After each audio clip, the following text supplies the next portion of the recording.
Story ambayo imesambaa kwenye mitandao ya kijamii hii leo ni taarifa kutoka CAF ambayo inatoa uhalali wa kutumika kwa uwanja wa Mkapa kwenye michuano ya kimataifa, na kama tunavyofahamu kwamba Simba wako katika hatua ya robo finali. Kwa hiyo watahitaji muda mwingi ambao watatumia uwanja huo wa Mkapa, lakini taarifa hiyo ilieleza kwamba uwanja huo umefungiwa kutotumika katika mechi yoyote mpaka pale watakapofanyia marekebisho.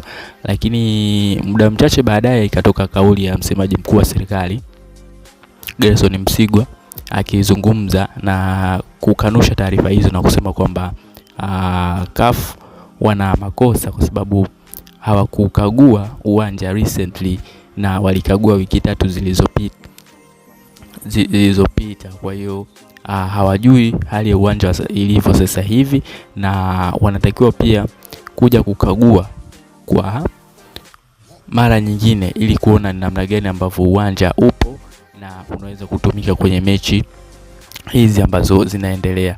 Na kutumika kwa uwanja huu kunatokana na maombi tu, lakini wao kama serikali waliamua kwamba uwanja huu usitumike katika mechi yoyote kutokana kwamba ulikuwa katika kipindi cha marekebisho.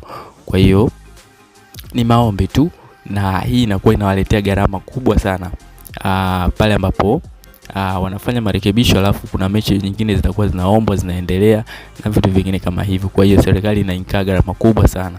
Kwa hiyo kipindi ambacho wao CAF walikuja kukagua, kuna mashine zilikuwa hazijafika kwenye za kutengenezea hiyo pichi na vitu vingine kama hivyo. Kwa hiyo kulikuwa na haja ya kuvuta subira na kutoa taarifa ambayo imekamilika, kwa sababu huwezi ukakagua uwanja wiki 3 zilizopita alafu unakuja toa matokeo baada ya wiki 3 na hujui hali ya uwanja ilivyo kwa sasa hivi. Kwa hiyo ameweza kuclear the air na amewaomba mamlaka husika ziwasiliane na watu wa CAF waweze kuja kukagua uwanja huo na kuona ni jinsi gani ambavyo wanaweza kupitisha kuweza kutumia, kwa sababu sasa hivi uwanja hauna shida yoyote.